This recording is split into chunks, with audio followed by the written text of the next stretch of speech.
That cheesecake was mine. Okay, I need to pause right here. Because if you think this story is about sharing dessert, you are so wrong. This is about power, control, and a 4-year-old who learned way too early that crying gets you what you want. Someone posted online about this, and honestly, I don't know who to side with anymore. Alright, let's set the scene. You're 7 months pregnant. You wake up craving cheesecake. Not just any cheesecake. This is a single-slice specialty cheesecake from the grocery store, the kind that comes pre-packaged like it's the last slice on earth. You haul yourself out at 8 a.m. because pregnancy nausea is real, and you need that cheesecake now.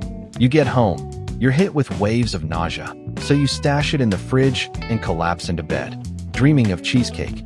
Literally. Then he wakes up. Your 4-year-old stepson, who has already had breakfast, who's been up since 5 a.m., who sees that cheesecake sitting there like a golden, creamy beacon of temptation. And he wants it.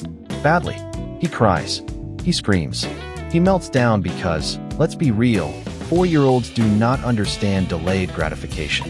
And here's where things get ugly. You set a firm boundary. You say, no, this is my cheesecake. Your dad said we can get cheesecake later. And honestly, that sounds reasonable. That sounds fair. But then the guilt sets in. Because you could just say yes. You could hand over that slice.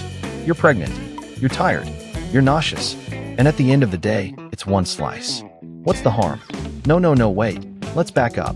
This isn't just about cheesecake. This is about entitlement. This kid didn't earn that cheesecake. He didn't ask for it politely. He demanded it through sheer force of toddler will. And you, the adult in the room, said no. And now you're questioning yourself because, let's face it, parenting is exhausting. And pregnancy? It's like your body is running a marathon while your brain is filled with cotton candy. But here's the thing, boundaries matter. Even with cheesecake. Even when the other person is 4 and screaming like their life depends on it.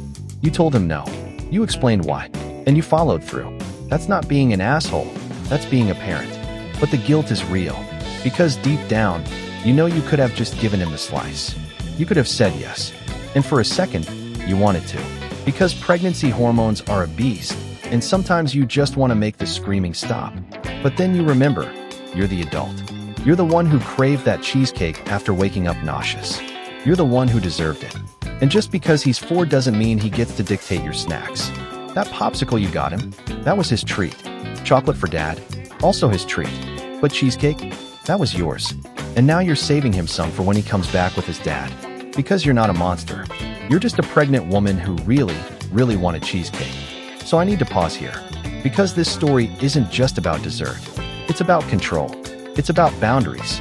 And it's about the fact that sometimes the right thing to do feels wrong because society has conditioned us to believe that giving in is the kind thing to do. But kindness isn't always giving someone what they want. Sometimes, kindness is teaching them that the world doesn't revolve around their demands. I literally could not believe this story when I read it. Because on one hand, you're pregnant and exhausted, and of course you want that cheesecake. But on the other hand, you're dealing with a 4-year-old who has zero impulse control, and you set a boundary. And now you're second-guessing yourself because, let's face it, parenting is hard. So drop your verdict below. Was this person right or wrong? Should they have shared the cheesecake? Or was standing firm the right call? Subscribe and hit the bell so you don't miss the next drama-filled, boundary-pushing, cheesecake-related meltdown. Because trust me, there's always more where that came from.